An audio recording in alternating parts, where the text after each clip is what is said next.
أعوذ بالله من الشيطان الرجيم. بسم الله الرحمن الرحيم، والصلاة والسلام على سيدنا محمد وعلى آله وصحبه وسلم تسليما كثيرا.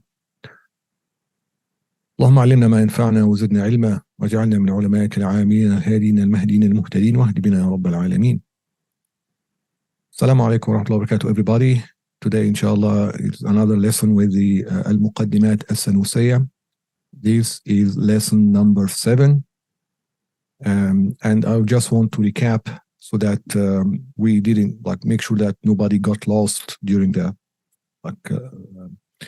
last lessons. So basically we started the first few lessons basically going through the text itself, the matn, with no explanation, just basically clarifying words and like a very, very high level overview. So we finished that.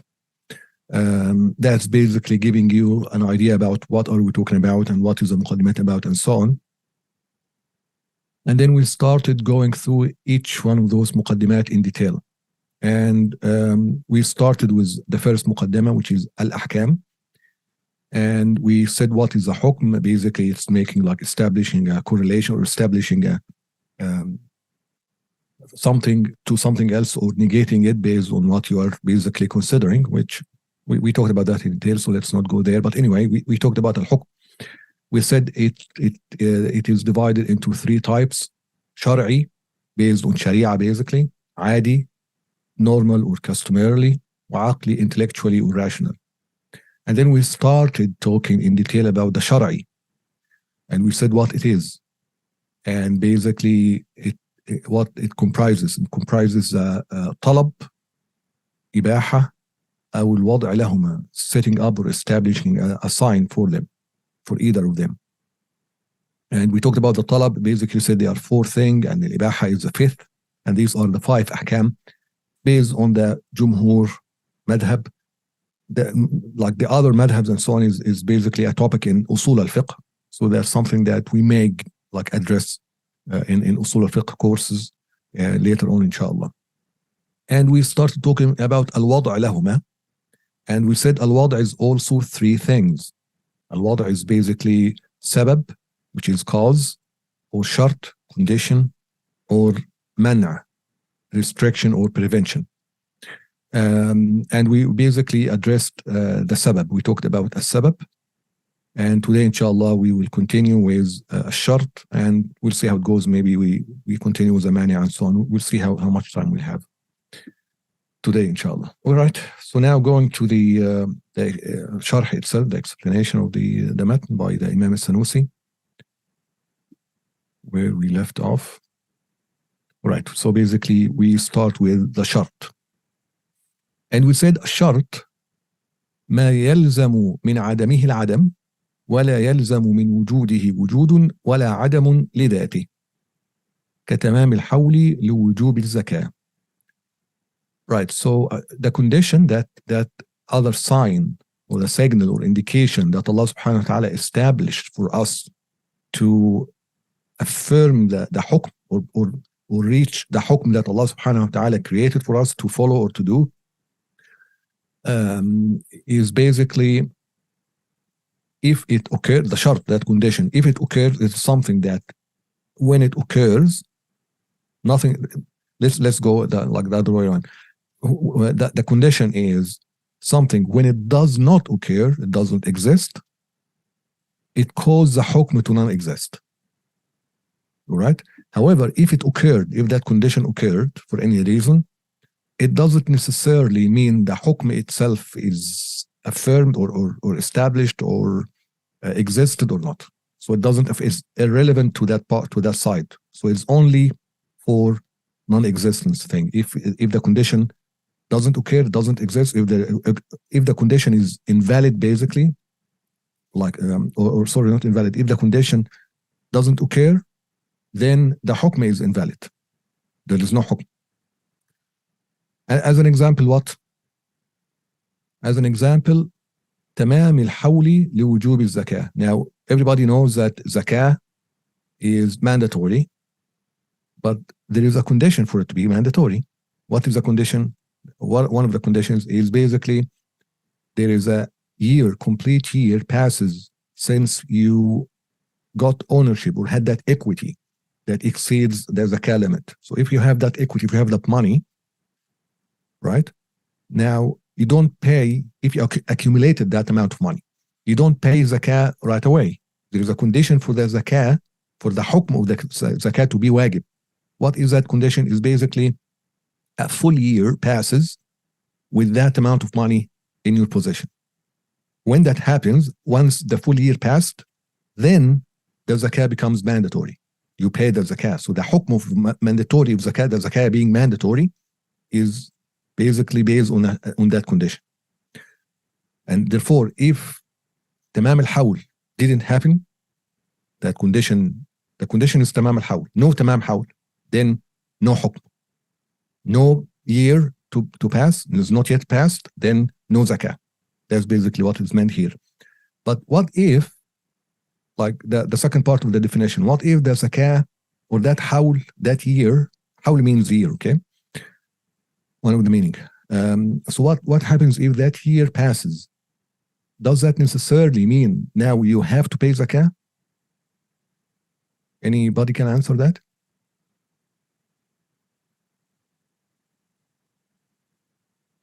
So we said, in order for you to have, like, in order for the hukm of the zakah being mandatory, in order for that hukm to be established, to be there, to be valid, then you have to have the money for over a year. So the condition has to be met. Now, if that condition is not met, like basically that's a condition. So basically the hawl has to happen in order, like if basically that hawl did not happen, then you do not pay zakah. If that hawl, if that year, passing of a year didn't happen, then you don't pay the zakah. That's a shart. All right. What happens if the hawl passed? Like that hawl, now that shart exists. We said we not occurring of the shart. But what happened if the shart happened? What happens if the hawl passed? Does that mean necessarily that now the zakah is wajib? Exactly. It's not necessarily until you fulfill the nisab. If you have, maybe you don't even have money at all whatsoever. And that's what is meant by ولا يلزم من وجوده وجود ولا عدم لذاته. So basically, as we're going to see, there is a sabab, there is a cause for the zakah. That cause is what is basically having equity, accumulating enough equity, having like ownership of a certain amount of money. So that's the cause. Once you have that, now there is a shart. If the shart exists, you will pay the zakah. If the shart doesn't exist, you will not pay the zakah. But just the mere fact of passing of a year doesn't necessarily mean now you have to pay the zakah, or the hukm is basically established in your accountability, because you may not have money. So that is basically the definition of the shart. All right. Shart linguistically is alama. Basically, the word shart meaning alama means sign. ومنه أشراط الساعة. The signs of the judgment day, أشراط الساعة, الصغرى والكبرى, the minor and major, and so on. وعلاماتها. Okay, that's basically mean علامة الساعة, the signs or the signals that like يوم القيامة is approaching or near. In الاصطلاح فمعناه ما ذكر. In terminology is basically what we said. But it also, the Sheikh is telling you, it also is divided into three things. شرط عقلي, شرط عادي, شرط شرعي. I think by now we know what is عقلي, عادي, شرعي. I don't need to keep translating that, right? So basically you have like an intellectual shart condition, customarily condition, sharia-based condition.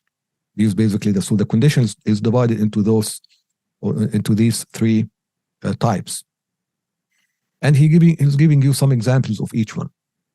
So the rational or intellectual or logical condition is basically al-hayatu lil-idrak, shart al-haya. So there is a condition of being alive in order for you to realize. So the realization, if somebody is like to realize something, realization dictates or requires being alive. So al-haya, being alive, is a condition for realizing something. And that chart, therefore, this is logical. You cannot accept, you cannot basically imagine, you cannot accept that something which is not alive has any sort of realization, right? And it is in the same way. So having like the life as a condition means you may get the drug, but not necessarily. Exactly, because it is a shart, as we said, من عدمه العدم يلزم من عدمه العدم. If there is no haya, then no idrak. But if there is a haya, then there may be idrak or not. Depend on other things, on the sabab, as we talked about. So, for example, he's saying somebody may be alive, however, they are in a coma, for example, or sleeping, or maybe they are like insane, and therefore there is no realization. Okay. However, life is there. But if something is not alive, then there is definitely no realization. So that's basically the first type of the condition. The second is the adi, customarily, like the fetus, for example, in the womb. So if there is a fetus in the womb, then if there is nothing in the womb of a woman, then there is no giving birth. She will not give birth to anything, because that nutfa, or the fetus or whatever, and there is nothing there. However, if it is there in a woman's womb, then she may give birth or not. That's a different story. It depends on Allah subhanahu wa ta'ala will, and basically Allah's creations. So that's customarily. That is not logically. That's basically based on our realization or our understanding, or the rules that Allah subhanahu wa ta'ala created the world in now. And therefore, for example, Sayyidah Maryam, she gave birth to Sayyidina Isa with no fetus, or with no nutfa, right? Basically, just the angel came and blew the ruh, the spirit, and she basically, Jesus created in her womb, and she gave birth right away. Right? She didn't even it wasn't 9 months or anything like that yet. She gave birth right away. All right. So basically, that's a shart adi, customarily. The difference between shart adi and shart aqli, as we've said many times, is the aqli has it cannot be invalidated. The adi and the customarily, it may be, like the fire burn. Well, that's customarily. It may that may break. That may not happen. Very rarely, it's basically done only as a miracle, like when Ibrahim sallallahu alaihi wasallam wasn't burned by the fire when his people threw him in a fire. Allah subhanahu wa ta'ala made the fire don't burn him, so the fire didn't burn. So there is nothing intrinsically in the fire necessitates that it has to burn every time. It depends on God's will. This is important because philosophers, as we've talked about, deny that, and by denying that, they deny miracles. Right. And then the last one of the condition, the shart al-shar'i, is basically like what we talked about earlier. That's basically what is like that thing, like tamam al-hawl wujub zakat, passing of a year for the zakat to be mandatory, or being in a state of tahara, wudu and tahara, so that you can, like your prayer is valid, right? So if you want to pray, you can pray, doing the actions and like read Quran and do everything while you are praying. But if you don't have wudu, then your prayer is invalid, right? So because wudu is a condition, shar'i condition, لصحة الصلاة, for validity of the prayer. All right, so basically this is what we talked about here. And we explained the zakah thing.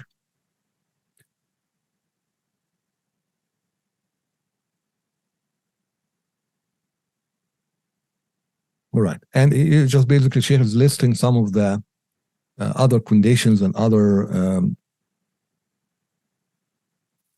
other causes that have to be there in order for zakat to be valid or to be like mandatory. Like for example, we're going to talk about the mani' now. So basically just talks about the mani'. We're going to talk about it. Mani' is the prevention. All right. وَقَوْلُنَا لِذَاتِهِ, as we said before, لِذَاتِهِ in the definition here, like in isolation from anything else, because as we said, it could be it may coincide with a cause or with another or with a prevention, and that leads to the hukm being either established or not because of the condition, but because of something else. So the definition here, basically that chart, you have to look at it in isolation from anything else, and then you can decide whether that is a chart or not.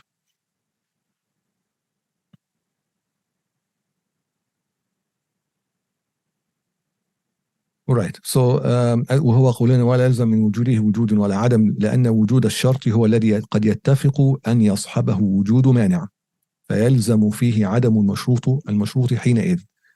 Basically saying that the shart may coincide with the mani'. So the mashrut or the hukm then doesn't happen, not because the shart is not met, but because of the mani', the restriction or the prevention rule or the prevention sign that prevents the hukm from happening. In that case, لكن لا بالنظر إلى ذات الشرط, not by the shart in isolation, but بالنظر إلى ذات المانع, but by considering the mani', when you consider the mani' or the prevention. All right. وقد يصحب وجوده, that means الشرط, وجود السبب ونفي المانع. فيلزم حينئذ من وجوده وجود المشروط. And so when the condition is met and it coincides with the cause, the cause also exists, and there is no prevention, then that that hukm has to happen. That mashrut, the thing that has been conditioned, has to happen, because the sabab, the cause is there, the condition is being met, and there is nothing to prevent it, no mani', no prevention. In this case, when that three happens, then that thing has to happen. For example, كما لو صاحب تمام الحول وجود سبب. If you already have the nisab, if you already have the money, and the year has passed, while you have that amount of money that you need to pay zakah for, right? And also there is no mani'. You don't have a debt, because a debt is a mani', is a prevention. If somebody has a debt and he owns the money, but he has a debt, they need to pay, or he needs to pay the debt first, his debt first, and after paying the debt, then maybe there is no enough money to pay zakah, and therefore there is no zakah, right? So that's basically what he's saying. But in a case that when the condition happened, when there is a sabab, which is owning enough money, and there is no debt, no prevention like a debt, in this case, يلزم, it's necessary then for the hukm of wujub al-zakah mandatory becomes applicable 100%. However, it did not happen by looking isolation to the shart, to the condition. So it happened because it coincided with the cause, with the sabab, and the non-existence of a mani'. Okay, that's basically what we're saying. So we already explained all that. وأما الجملة الأولى وهو قولنا ما يلزم من عدمه العدم فمعناها لازم للشرط على كل حال فلو قيدناه بذات الشرط. So basically Sheikh is saying why we said لذاته here and not لذاته here. And I think it's clear, because if you put لذاته here, ما يلزم من عدمه العدم لذاته, then it basically negates the definition. So you cannot put لذاته here. So it's just basically like technicality. It shows you how those scholars think about the word, every word and every letter and where to put it. Because if you put that here in al-Muqadimat, it may give like a wrong indication that the existence of the or the meeting of the condition may not give like the conditioned existence. It basically defeats the purpose of the definition. So that's why you cannot say that here. Right. Now let's talk about حد المانع. I think we're making good progress. It's good. I have a plan that maybe we go to al-Usul al-Munifa للإمام أبي حنيفة as well, so we can start it. We'll see. حد المانع. Any questions so far?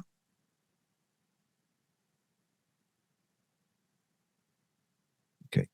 Now, what is a مانع? مانع prevention. What does it mean? ما يلزم من وجوده العدم. So its occurrence or its existence necessitates or leads to non-existence of the حكم. It basically prevents the حكم from taking place. ولا يلزم من عدمه وجود ولا عدم لذاته. However, if it happens or if it occurs or it materializes, it doesn't necessitate existence or affirmation of the hukm or not. Okay, so it's opposite of the condition. Like what? Like al-hayd, كالحيض لوجوب الزكاة. Hayd, like a period, a woman in a period, for example, and وجوب الصلاة, sorry. So when a woman in a period, she do not pray, right? So the prayer is not mandatory in her dhimma, in her side. On her side, she's not accountable for the prayer because there is a mania, there is a prevention, which is al-hayd.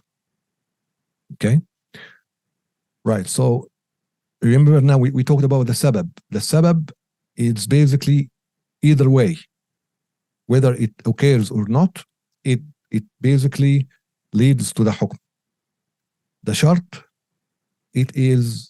like what is relevant to the hukm is that it doesn't occur. Al-mani', what is relevant to the hukm that it occurs, because if it occurs, it prevents. The shart, if it doesn't occur, then it causes, like if the hawl doesn't occur, then it basically doesn't leads to non-existence of the hukm, right?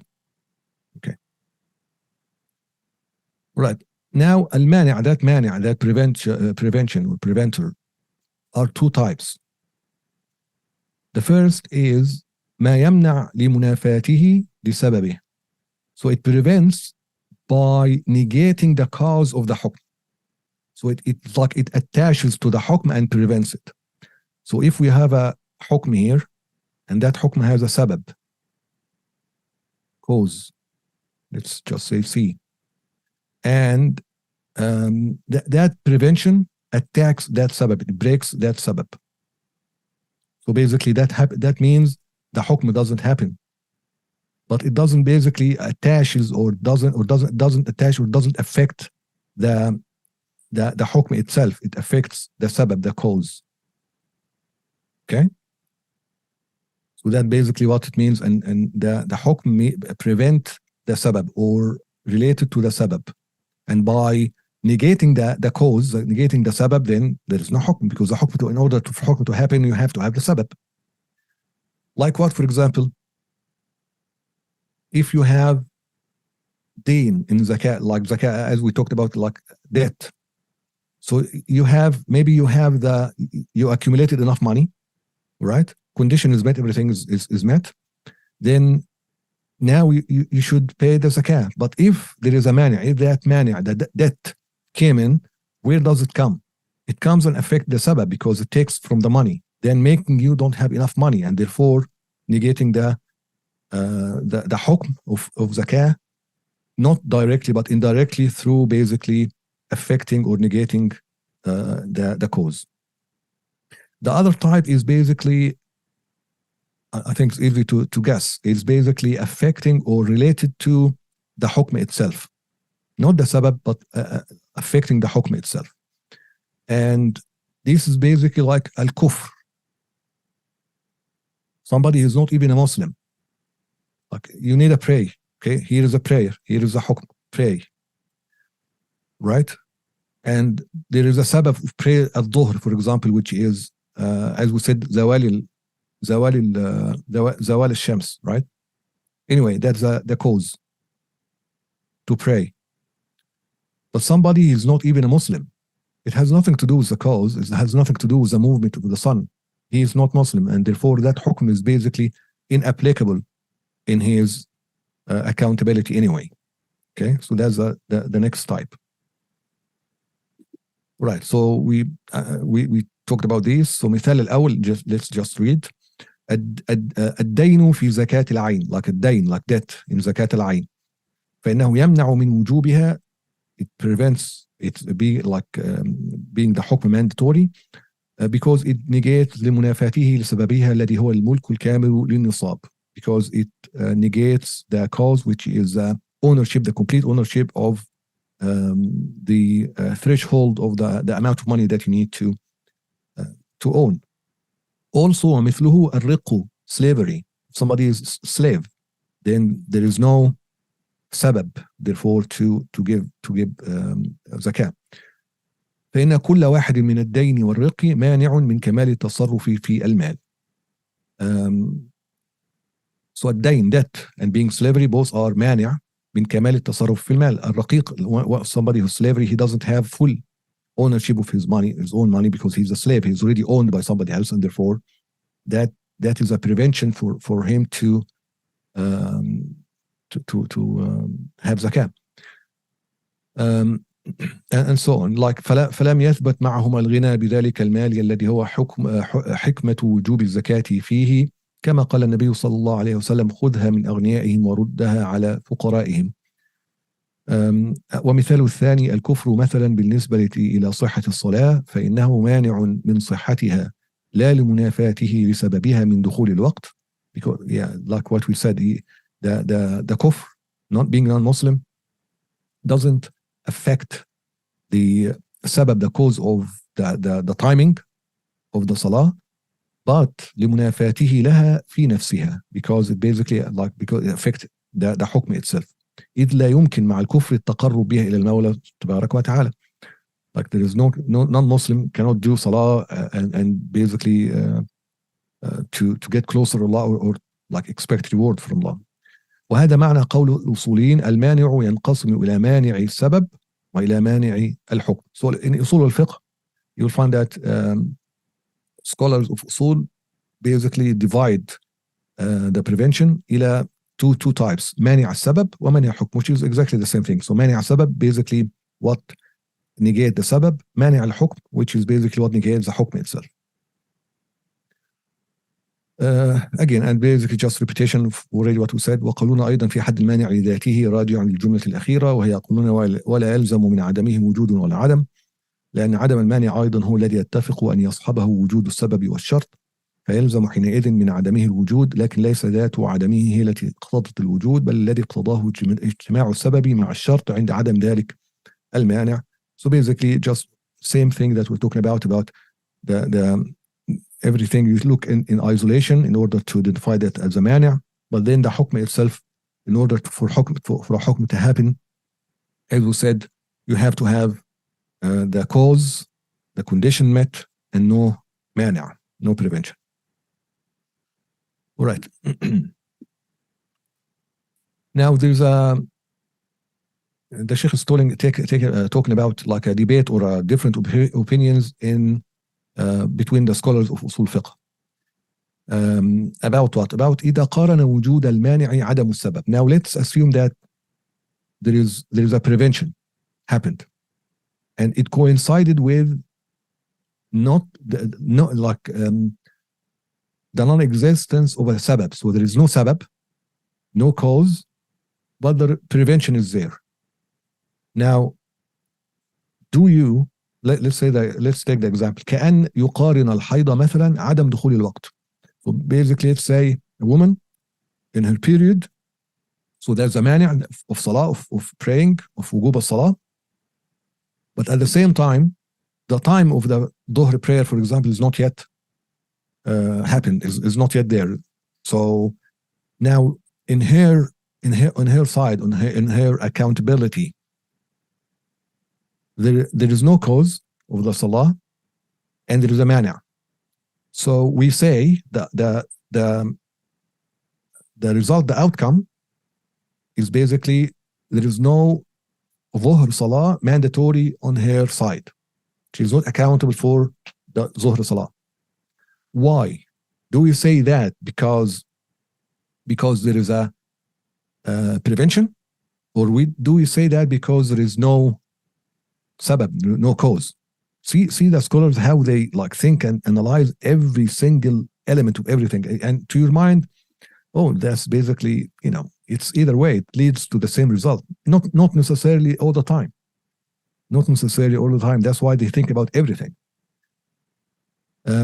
So basically, among the fiqh scholars in this matter, they divided, and even in al-Jumhur, there's basically division within the Jumhur, not even against like al-Hanafiya or the other type of usul, because usul al-fiqh, there are two big schools, al-Jumhur and al-Hanafiya. Okay. But anyway, within the Jumhur, wal-Shafi'iyya, Malikiyya, and Hanabila, and so on, Al-Fakhr al-Razi, basically, let's say that what are the opinions? So the opinions, هل يعلل وجود الحكم بوجود ذلك المانع وإن تفى أيضا لعدم السبب? Because, all right, so basically the first opinion is saying what? Is saying the reason of why we say that hukm, prayer, is inapplicable on this woman side is because the prevention is there, even though there is no cause to start with. So it's basically considers the prevention as why it's not the cause, because the cause is a sabab.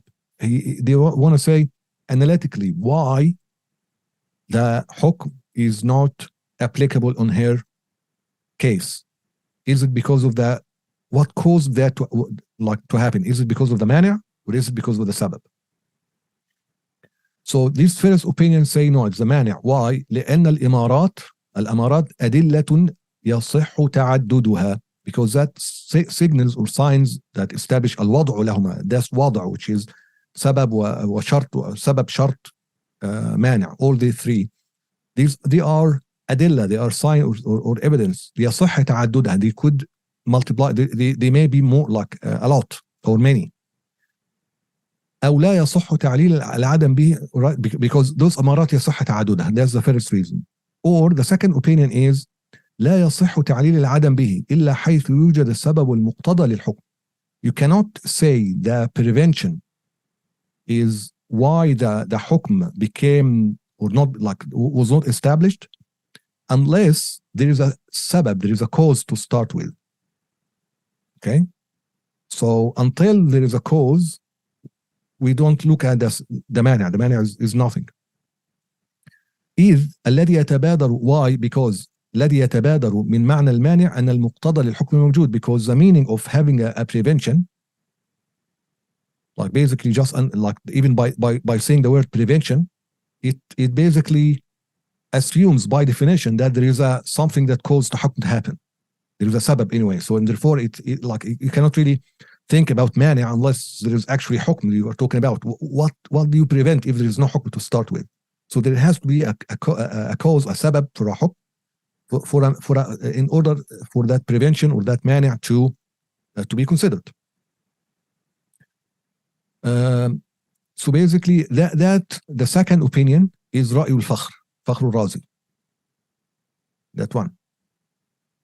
And the first opinion is Ibn al-Hajib wa Jama'a, other scholars in ulama. So basically, that's like a debate among scholars, and it leads to some interesting like application in fiqh in very like certain occasions. And here, for example, telling you, because by doing that, I don't want to just get too much into detail of fiqh and so on, because needs a little bit of background. But basically, you can see how the scholars like analytically think about everything, and it's amazing how those scholars were very careful thinking about all that kind of stuff and considering it, which gives you a little bit of like contrast that with those shallow and like so-called scholars or shuyukh who basically just don't even understand